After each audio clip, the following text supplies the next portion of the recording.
Hey, what's up, everybody? Cam Hemphill here, your host of the Medical Millionaire Podcast. Thank you so much for taking the time to tune in. My goal is to give incredible value and insight for practice owners. So if you're thinking about becoming a practice owner, looking to grow, scale, maybe even potentially exit one day, everything that we put into these episodes is for you. It's to help you grow, it's to help you elevate and really become the best medical aesthetics practice business owner that you can possibly be. So, guys, I've been on a tear lately with guests, and I'm really enjoying this journey. I have an incredible guest on today. She's out of the Northwest area. She's out of Seattle, Washington, had her practice for many years, but she's done something really intriguing. And now is the time to talk about accreditation, right? So I want to welcome Jenny Hartley to the show. She has Skin Synthesis. That's her practice. And we're going to be talking everything in terms of not only growth, revenue, followers, profitability. That will all table in the conversation. But what she has done is she has become the first accredited med spa in the world. And this is through Quad A.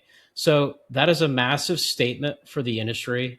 Jenny, I want to hear all about it. Thank you so much. Welcome to the show. Thank you so much for having me, Cam. It's great to be back. Yes, accreditation is finally here. So this is a really exciting time for the industry.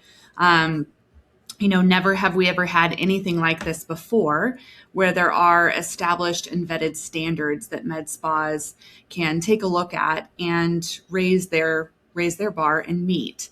And so Quad A is a nonprofit organization that has been around for almost 45 years, and they've been accrediting various clinics, rural hospitals, plastic surgery, GI, and numerous other, I think ophthalmology as well, clinics around the world. And so what they do is they set the standards. There is a manual that they publish, and this allows clinics to have guidelines of what does good look like, what is clinical excellence, what things are required for patient safety, for medical compliance. And then they actually will come and perform a survey in your clinic. The surveyor looks to make sure that you're meeting those standards.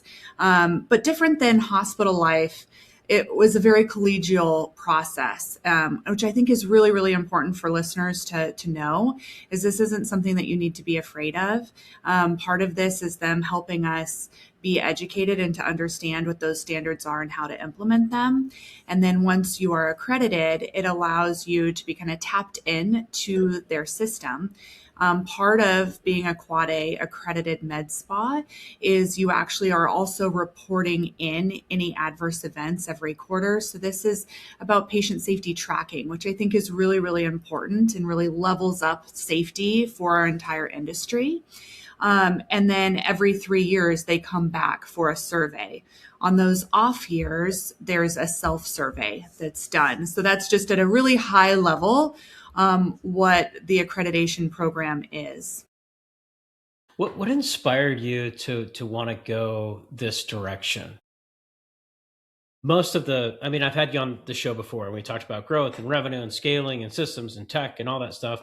And that's like always a common theme. I still have yet to find a practice owner that's not wanting to grow and scale, right? It's just like this common theme. And you've obviously done that. You've done an incredible job. There had to be a moment in time where you saw just gaps around safety, accreditation, governance, really like getting back to the understanding that this is a medical practice, right? And focusing on safety. So what was that mission? What was it for you? Yeah, great question. So after 20 years in working in healthcare and within hospital systems, when you come to aesthetic medicine, it's challenging to figure out what are the standards we need to meet and what does medical compliance really look like? Because never has there ever before been anything written down of, hey, these are the required safety items that you should have. This is the emergency equipment that you should have. These are the protocols.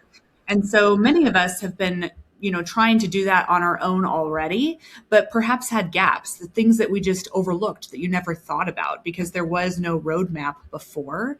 And so filling in those gaps is so important for medical safety, for patients. It's important for staff so they know how to react in certain situations. And then, I am also a trainer and I go to different clinics, and, there's a lot of places that have no protocols whatsoever written down. And so it's very much the wild, wild west. In the news across, the nation, we've seen a lot of cases recently in the last few years where there have been deaths or patient harm events, which is very serious. And this is medicine. This is the practice of medicine. And so within that, we need to have policies, we need to have procedures, there needs to be guidelines. We need to hold ourselves accountable. I think many of us agree. I am in the camp that I think we need to have more regulation.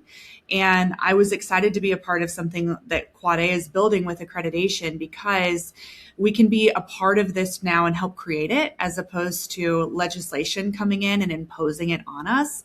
And so by embracing things that are in existence and meeting those standards, I think we're also helping to protect our specialty. And this is the right thing to do. You asked me the question of what's the competitive advantage.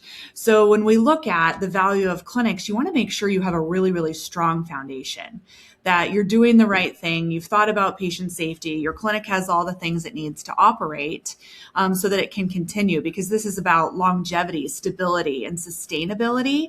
And depending on what your goals are, whether or not you want to grow and scale your business, or whether or not you're on the back nine of your career and you're hoping to be acquired in the future, many are wondering, private equity groups, et cetera, is accreditation, is meeting some standards, some form of regulation going to be viewed as a requirement or a guideline? Does that make your practice potentially more desirable? In terms of profitability, I don't know that it's going to really move the needle, because hopefully you're already doing all of these things. But certainly patients care about it. We have been accredited for 1 month. That we've had a press release, so it's been in the news. We let our patients know in a newsletter. We have a plaque in our clinic now, since we're the first in the world. We're a pioneer is what they're calling us. And patients care about this. And so in terms of a marketing advantage, there's 3 main reasons that the industry recognizes that limit patients coming into practice. One is the fear of unnatural look. The second is potentially price. And the third is not knowing who to trust.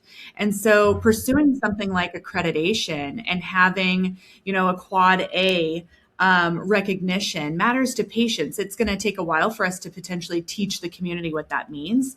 But when you explain it, our patients are stoked. It's a big deal and they value that. And so I think that's something else to think through. What is the value of your practice, in terms of its EBITDA? How will investors look at you? But also, how does the community look at you? And when you teach them what that means and that you met that standard, they're really proud that they receive care at a place that has met those goals.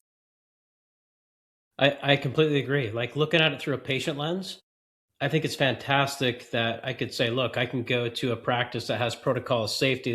They're focusing on putting that first, because we want transformational that's safe, right? I want to know, if I'm going to go see a provider, that they have actually invested in accreditation. From a community standpoint, I think it's an honorable thing, and something to wear on your sleeve as a badge of honor. Like, hey, look, I actually took initiative proactively from a leadership standpoint to come out and make the community of where my patients live a safer place to have treatment. And then even from an investor standpoint, if I'm an investor of something, or I'm going to buy an asset, let's just take a piece of real estate, for example. If I'm going to buy a home, I'm going to conduct diligence, and I'm going to actually look under the hood and do an inspection, right? Is the HVAC system safe, right? Is the electrical safe? And so I think that these are actually strong check boxes for an investor group to look at. And I think as the industry continues to mature, you're dead on, is they're going to want to see more accreditation, safety, protocols, compliance. So I think it's wonderful what you're doing, and it's really going to level up the game, which is what we all want, right? I mean, I've seen so many stories through social, through the news. I mean, I feel like I see one every single day now, where somebody got in trouble, somebody went in jail, somebody died, and it's like, we're in the business of beauty and transformation and building confidence. And so, I guess my question is, do you feel that the aesthetics is moving from the beauty business? Obviously, it's vanity, it's beauty, but more into a healthcare infrastructure with GLPs, peptides, compliance protocols. Yeah, absolutely. I mean, so many med spas are now branching out. It's not just aesthetics, it's also wellness. And, there's more and more integrative medicine that is happening. So that's also starting to bridge into some degree of concierge medicine within these practices. And so all of this is healthcare, right? And so having a place that's, got these safety regulations on board is essential.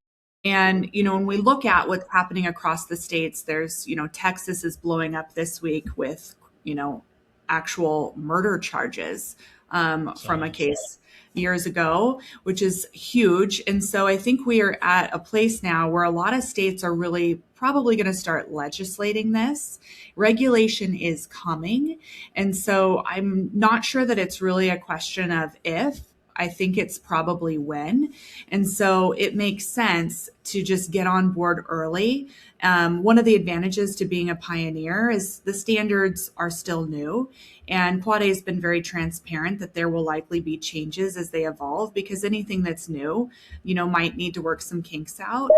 And it's been lovely working with them and asking some questions about those standards within their company. They have several content experts. So if you have questions about any of those standards, you can ask those and you will get great answers from clinical professionals. Because I think regulation is, it's just a matter of time. And so getting on board earlier is probably going to be a lot less stressful than when it comes down to those deadlines, because this does take time. Yeah, yeah, I would assume it does, and I'm a big believer of being ahead of the game versus being tardy and being late and having to scramble at the end, and you're probably ultimately going to spend more money, more time scrambling, have to redo things. And so I love the fact that you're using the word pioneer and getting ahead of it, and really setting the standard, going forward. I mean, truly, it's inspiring to hear. When I think where the industry is headed, clinics that want to win long term. I talk a lot about marketing, systems, sales, EBITDA, profitability. All of that's extremely important in this industry, as we all know. But we also need to really be the safest and most operational, disciplined, and most trusted. And again, just like you said, what's happening in Texas is something I see every single day. As there's something taking place, and it's if I was a provider, I would take accountability in the sense of, look, we have to control safety outcomes in order to have strengthen of trust within these patients, because the last thing we want to have is the industry to have a negative sentiment from a patient standpoint, and for them to stop coming to practices because they've broken the trust there. Right. So I think my next segment or question, I guess, is what does accreditation actually look like? I think I hear the word accreditation, and again, I'm not a provider. And I assume some people may just think, oh, it's paperwork. It's like got to go through a checklist, But from what I understand, this is a massive operational undertaking. Like you said, it takes a lot of time. Can you walk us through what the accreditation process actually looks like and kind of behind some of the scenes? Yeah, absolutely. You're right. It is a lot of checks and balances. The standards, gosh, I think it's like a 40 or 50 page document that they've outlined. And so a lot of it is just outlining basics of, who owns your practice. In different states, there's going to be different guidelines of who can own practices, who's the medical director. It really outlines, who can be a medical director, what kind of training that individual has, which I think is really important. The goal here is to ensure that medical directors are actually having an intentional and meaningful role in the clinic. It's not just a signature in a different state. They actually call out that a medical director can oversee a specific number of practices. I believe it's 3. Don't quote me. Don't come after me if I've misquoted that, but I do think it's three. And the point is that that's an intentional role. You need to be in that business. You need to be trained within aesthetics. You need to be involved in processes and quality assurance and improvement within the practice. It calls out, what does the training look like for providers? And so for individuals who are doing injectables, for example, they list what kind of education they think you should have. X number of hours in injectables, 25 observed cases, 25 proctored cases. It lays that out for lasers as well. There's aspects within the standard about IV therapy, if you're doing hormones, if you're doing GLP-1s. So it's really looking at, do you have the training to offer those services, and what kind of credentialing process has occurred to ensure, to really vet that you're competent. And then the medical director role also has a step there to ensure, once those cases have been performed, is there some kind of, evaluation that needs to be done. And so the way that that guideline has been written is there's some discretion there, whether or not you want to do an oral competency test. Should that be a written competency test? Are you going to sit down and discuss those cases? So I think looking at, that was a huge aspect. I think that's going to be a big one for people, both, the specifics of medical directors and making sure that it's really intentional. And that the medical director is truly trained and it's not just a signature coming across various charts. And then looking at training, that is a process in of itself for a lot of clinics to really dive into, a lot more rigor, which I think is great for patient safety. And it helps to really raise the bar and the training that is required. A weekend course is not going to cut it for aesthetic medicine in 2026. There's so much more to learn and to accomplish. So that was a big aspect. Another one that I know people have talked about in terms of process is just looking at the amount of safety equipment, having oxygen, having an AED, having atropine. That one actually, at first I wondered, why do we have atropine? We also don't have monitors. No, we don't have telemetry in aesthetic med spas. It calls out how many vials of Hylenex should you keep, reversal. What are all the adjunct medications for managing a vascular occlusion? There's a whole list of things that they think should be in your kit.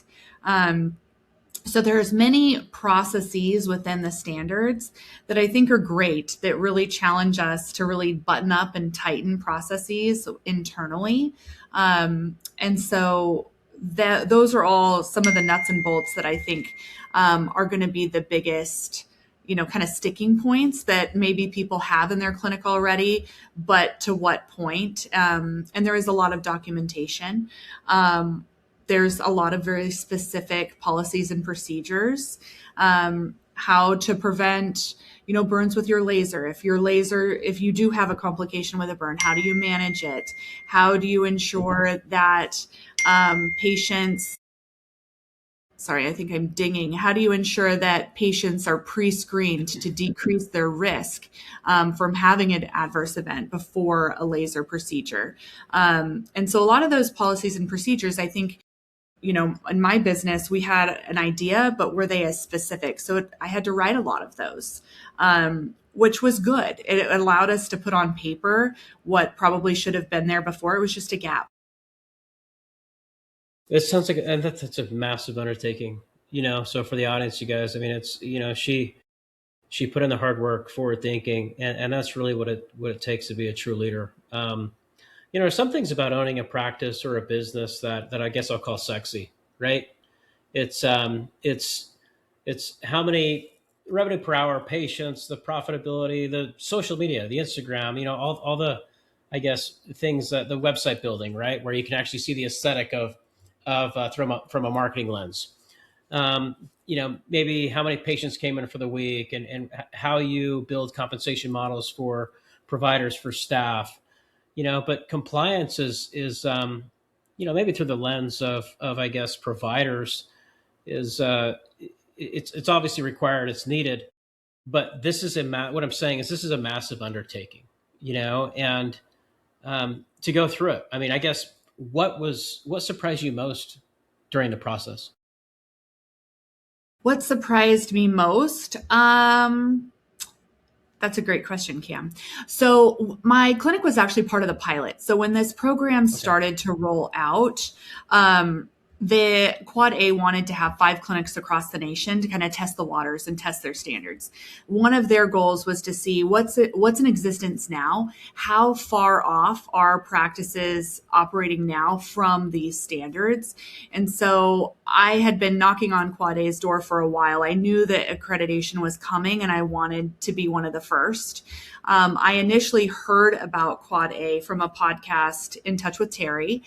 Terry Ross is such a powerhouse, and she interviewed Tom Terranova, who is the CEO of Quad A. And so that's how I learned about the program. And so I had kind of been knocking on their door asking, when is it coming? I want to be a part of it.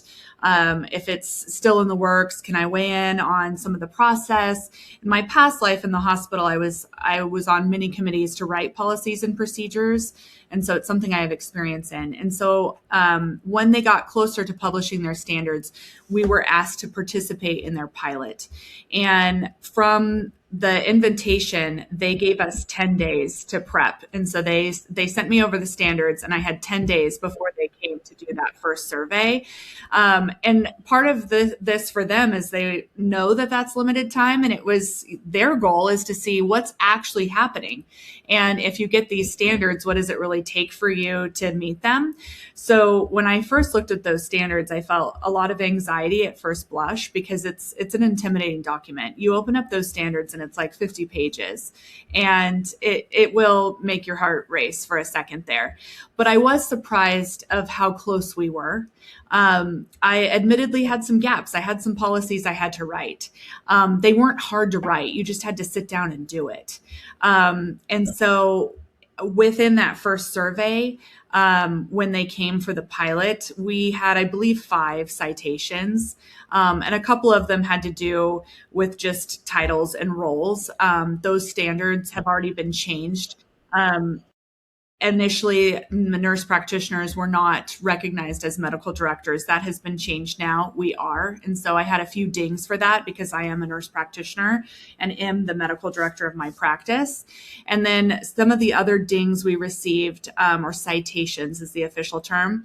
I had a vial of bacterial static saline that someone forgot to label. That's naughty, and it should have the date when we open it. So that's an easy correction. You throw that away and you remind team that we need to be labeling all of the things. And we also had to tighten up in our EMR how we asked about allergies. We were asking people to list their allergies, but we didn't have enough specifics about what the reaction was to the allergies. And then we also had to add a little bit more intentionality around pregnancy and breastfeeding. So pretty easy citations to correct. So I was surprised at how well we did. I think that also just speaks to the fact that we've been ready for accreditation, and I've been kind of hungry and hunting to try to do all of this all along. But it was surprising how many policies I did need to write, but not surprising when I sat down and thought, oh yeah, why didn't I have this? Like, I had to write a policy about CPR. I've never thought about having a policy for CPR. I just assumed we all took BLS, ACLS. But yeah, you clinics, hospitals, you do have a policy. That's so easy to sit down and write. Yeah. Yeah, it's just not something that you want to do after a long day, right? So No, it's what you said resonates so deeply, Cam. Like, medical compliance is about the least sexy thing that you do as an owner and as a medical director, but it's also the most important. yeah, it's like we all have to have insurance, for cars, houses, health. It's just like I feel like it's an extension of what you need, and in order to operate and feel free and have a nice operating system, whether that's at the practice, home life, whatever, you have to have that extension. And so, I guess one of the things you had mentioned that I wouldn't necessarily say it exposed weakness, because it sounds like your citations, if you call it, were very minor, right? But did that also help you realize, some gaps, right? That you had to, obviously, you had to rewrite some protocols. Going through that process, massive undertaking, 50-page document, 10 days notice, coming in, did that also now reshape like the ongoing maintenance of this, the ongoing fundamentals of operational fluidity throughout the practice? Did that really strengthen your core culture, if you will, and how you operate? Yeah, absolutely. Because the other aspect of this, I'm still a pretty small team. And so, as the medical director, I write all these protocols. So then I know them like the back of my hand. But I need to teach my team too, right? So, these things only work and are only valuable if everyone knows that there's an existence, that they know what they say, and that you bring your team with you and train them. And so, during that time, after we participated in the pilot, we had 10 days. And so it was like a crash course for the team. And then after that, there was about, maybe 4 to 6 weeks from when the program actually published, went live, and then we were their first survey. And so we did a lot of education with our team. And ultimately, I think what this looks like is every team meeting, you incorporate a small amount of medical compliance training and education, just so that people remember. I mean, silly things like fire drills, right? Like we should be having, probably biannual fire drills and just, referencing what everyone's role will be, reminding everybody, some of the policies for cleaning. We do that every day, but just touching up on that, making sure that people don't leave trash in the hallway, right? Like even by the door, that's a fire hazard, just simple things. But when you look at quality improvement and quality assurance work, there's some rigor to that. And so it's very easy to just, as part of the culture, that should be in your once a month meetings or however often you have team meetings, dedicating 5 or 10 minutes to just review some things, so that your team is trained and feels competent, and that they're not feeling anxious when the surveyor comes, because it's intimidating. And if you're not the one who's been writing all the protocols or participating in the project, then it's scarier. And so I think that's the other aspect here, is involving team. A lot of this can be delegated.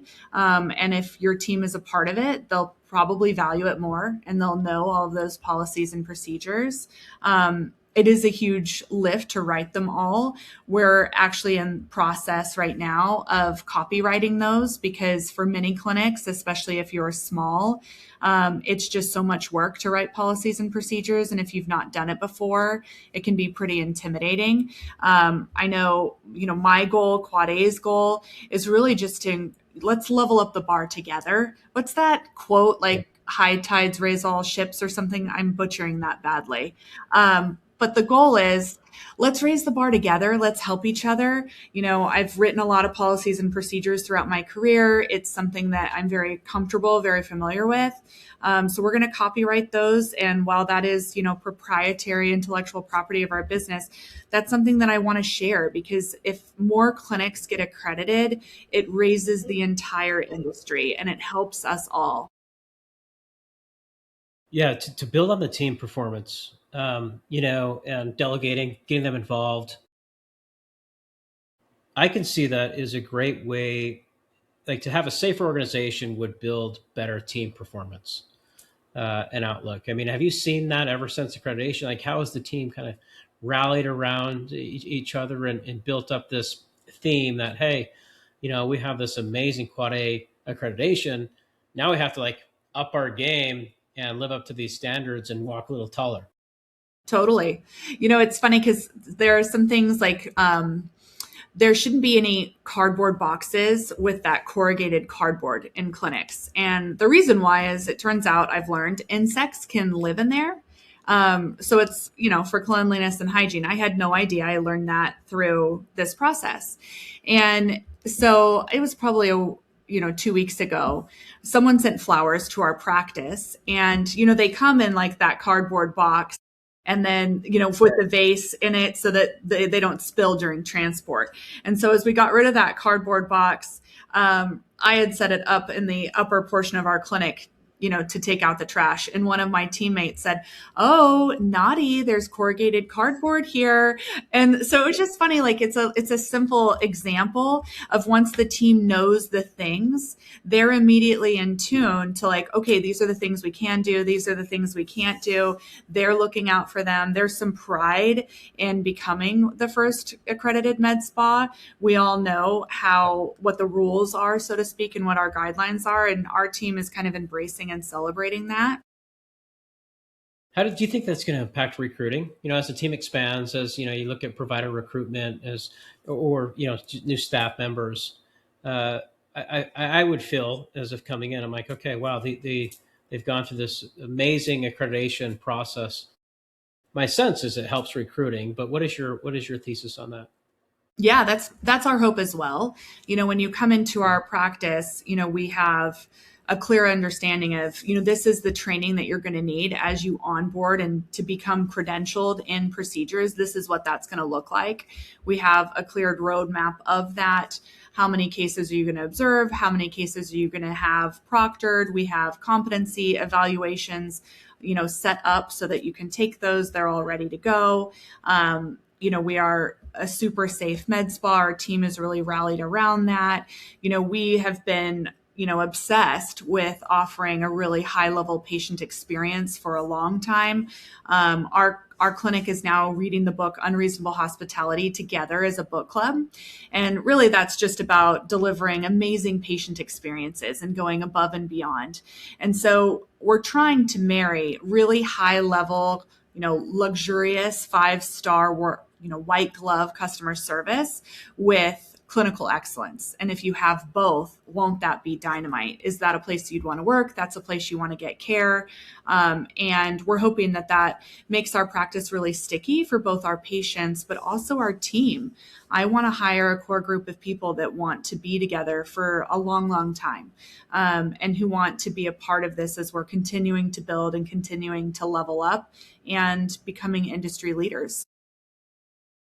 Yeah, I mean, the med spas that survive the next decade won't just be the loudest online; they're going to be the most operational sound, and you're spearheading that, pioneering that, for the accreditation standpoint, the safety compliance, the protocols, which is huge. I have been connected and working with practice owners and med spas, medical aesthetics, elective wellness for a decade now, and what I am clearly seeing, it's like as clear as day, is the ones that are really investing in business acumen, the ones that are investing in compliance, ones that are investing in transformational outcomes, in protocols and safety and accreditation, those are the ones that are going to be around long term. And injecting a operator into the practice to help understand the entire ecosystem of the practice, from when a booking takes place to patient experience to post-patient follow-up to your profitability, your compliance, your protocols. Like, those are the ones that are going to be the ones that stay around. So you mentioned earlier that you are copywriting these policies and procedures Mhm. and protocols. One thing I found really interesting is, instead of keeping all this proprietary, you're preparing to, are you selling the policies, procedures to help other clinics? How have you thought about that? Yeah, I think one of the biggest barriers for a lot of clinics to pursue accreditation is just going to be this operational lift, like you mentioned.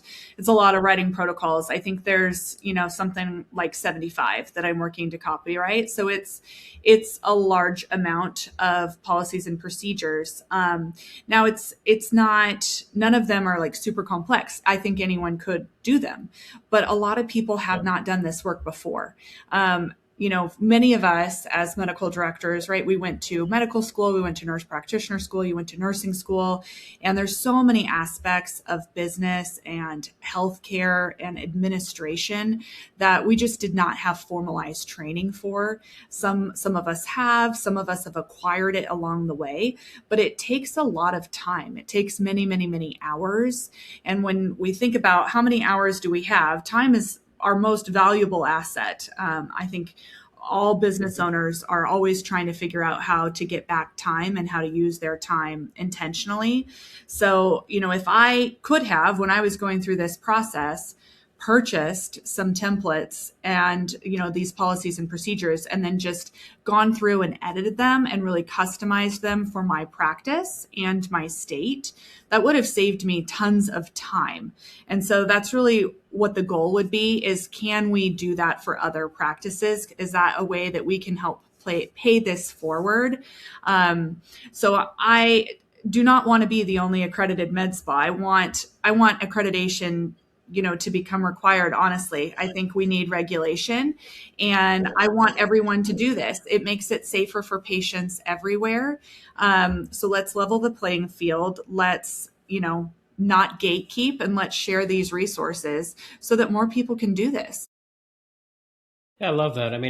How dangerous do you think it could be for clinics to try to just piecemeal this together? In their spare time, the compliance, maybe some random templates they found online, ChatGPT, Claude, where you could just go to a practice, an individual provider that has gone through it. And, I'm a big believer of always buying your time back. One of the best books I ever read was Dan Martell. I've read it several times, and any way they can buy their time back, especially for providers. That's what you sell is time. And, I think, like you said, you're, a fan of Terry Ross. You guys are friends. She's a good friend of mine. That's something that she always mentions as well, is what do you guys think that you're selling? She's always saying, you're selling time. You're always selling time. And, there's so much truth to that. So the fact that, you're going to give the opportunity to pay it forward to where they can buy their time back, I think it's phenomenal. And regulation's coming, and why not, make it to the highest standard possible? Totally. Well, and when you think about these protocols, they have to meet Quad A's standard requirements, but also the CDC. They also should acknowledge some of your state laws, depending on what those are, and other certifying bodies. So there's a lot of information to kind of shift through and make sure that you include in there. So it is a big lift for people. And so wanting to try to decrease those barriers, because the value of time is priceless. There's only so much, hour in the day, and only so much time where even a patient can come see you. And how much time and energy and effort do you have outside of practice hours? Right. Yeah. Because I think that's the other thing kind of worth maybe just telling people more about, if I could, Cam. So in terms of these policies and procedures, what Quad A wants us to do, what the standard is you're essentially going to be developing two binders for your practice. One is standard of practice. So that's a lot of clinical policies and procedures. And the other one is safety. And so those are also policies and procedures, but those are things like your evacuation plan, your disaster plan, if the power goes out, if there's a fire, that's your vascular occlusion, that's your anaphylaxis protocol, that's your burn protocol, a variety of other things. And so you have these two binders that you want to organize. So that's the other thing. Once you have these policies and procedures, then you also need to organize them into kind of these two systems, because it's designed for, if your staff has kind of a day-to-day operation, they're going to go to your standards binder. If they have something, they're looking for safety or emergency, you want them to go to kind of that safety binder. And so it's also just the organization of figuring out, okay, where is everything going to live? That takes time too. I love it. And do you keep these binders, do you warehouse them digitally, also on site? And then I guess my follow-up question is, how do you can have all the material, right? But how does the team know how to react quickly in the event of a disaster? Right. And that's where you've got to do training and, do some mock codes, do that mock fire drill, talk about that disaster planning. And to answer your question, we chose to print things and digitalize them. So we have all of this living in a team OneDrive. That's all organized, but it is a ton of documents to shift through. I think it's, especially since it's a newer process for us, it's a little easier for some of our team to grab an old school binder that has a table of contents and then be able to look, okay, the evacuation plan is on page 42 or whatever. So we chose to do both as we maintain. I'll probably maintain both paper and digital, just because there are some teams that are very comfortable going online, and there are others that like going to the binder. For the actual survey itself, I found it easier to have the binders. Just because anytime a survey comes, let's be honest, you're a little nervous. And so to have to be shifting through your OneDrive, kind of toggling through things. And, maybe people are savvier than myself. I'm just old school. I think flipping through a binder that's got tabs, that just felt better to me. Most of the time when my team is looking something up, I will see them walk to the hallway, open up the cabinet, grab the binder, quickly reference something, and go back. And I know they all have these on their iPads as well. And so I'm seeing team tend to go to the binders as well. So you could do, for the purpose of accreditation, though, Quad A does not care if it's printed or digitalized. That is your choice. Got it. Okay. Yeah, I think having it online, like you have mentioned, is important. Also, having it printed, just so it's easy to get to, quick to get through, and if you maybe need to access it from a remote location, something like that, or just have it backed up, I think is important. So look, I think for practice owners right now that are listening, maybe they're not ready for accreditation today, but they know they need to operate at a higher standard. So just if you could, what are the first three things they could do immediately? Yeah. Well, I would recommend that everyone go and just look at the standards. So go to quada.org, and on their main page, they have a tab. It says programs. Go down to MedSpa, and then you'll scroll down the page, and about halfway there, you can download the standards. And I think there's a couple sections that I would encourage people to really take a peek at. I would look at some of the safety equipment, especially around vascular occlusion, and see that you have those pieces of equipment and in your practice, because that's safety, that's real. Patients need to have access to those things if there's an event. I would take a peek at some of the criteria for medical director and really think about, does your medical director have the training? Is there oversight? Because that's a big thing that is being heavily looked at across the states with some of these cases that are popping up. So really ask yourself, do you think you're up to standard? Are you safe? Because regardless of your role in your practice, we all went to school for a really long time. You want to protect your license and make sure that you're not in an uncomfortable situation. And then I would take a peek at some of the training requirements and just see how close or far are you from those standards. I think that's a great place to start, because those are the most meaningful that I think impact our day-to-day care. That's where I would start, and looking at resources to potentially help if you want to meet these standards, whether you want to write all these policies and procedures or whether or not you want to purchase them. And potentially reach out to Quad A, and they will take a meeting with you. They are really lovely, lovely people. So if you have questions, I wouldn't hesitate. It's not scary.